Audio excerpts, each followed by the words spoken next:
நிறைய பேர் கேட்டுட்டு இருந்ததுனால ஸ்கின் கேர் ருட்டீன் போடலாம் அப்படின்னு இன்னைக்கு ரெடியாக உட்காந்துட்ருக்கேன்.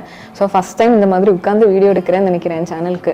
எப்போவுமே கிச்சனில் ஏதாச்சும் குக் பண்ணுற மாதிரி இல்லை நடந்து டெய்லி விலாக் அந்த மாதிரி தான் ஏதாவது ஒன்று இருக்கும்.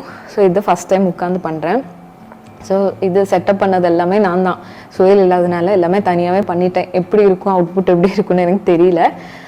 ஸோ இப்போ வாங்க வீடியோக்குள்ளே போகலாம். ஸோ ஃபர்ஸ்ட் ஆஃப் ஆல் என்னோடய ஸ்கின் வந்து ஆயிலி ஸ்கின் தான். ஸோ என்னோடய ஸ்கின்னுக்கு இந்த ஆயிலி ஸ்கின்னுக்கு செட்டான ப்ராடக்ட்ஸ் மட்டும்தான் நான் யூஸ் பண்ணுவேன்.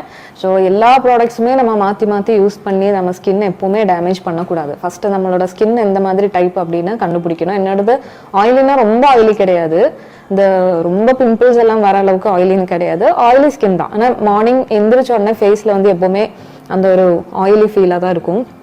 ஸோ ஆக்சுவலி நான் ஒரு டாக்டர், ஒரு டெர்மட்டாலஜிஸ்ட் ஒருத்தங்க சொல்கிறது கேட்டேன். எப்படின்னா ஆயிலி ஸ்கின் வந்து ஆக்சுவலி ஒரு பிளெஸ்ஸிங் தான். நான் சீபம் ப்ரொடக்ஷன் ஆல்ரெடி இருக்கிறப்போ ஸ்கின்னோட எலாஸ்டிசிட்டி அந்த ஒரு யூத்ஃபுல் க்ளோ இருக்கும். ட்ரையாக இருக்கிறப்போ நம்ம அது க்ளோ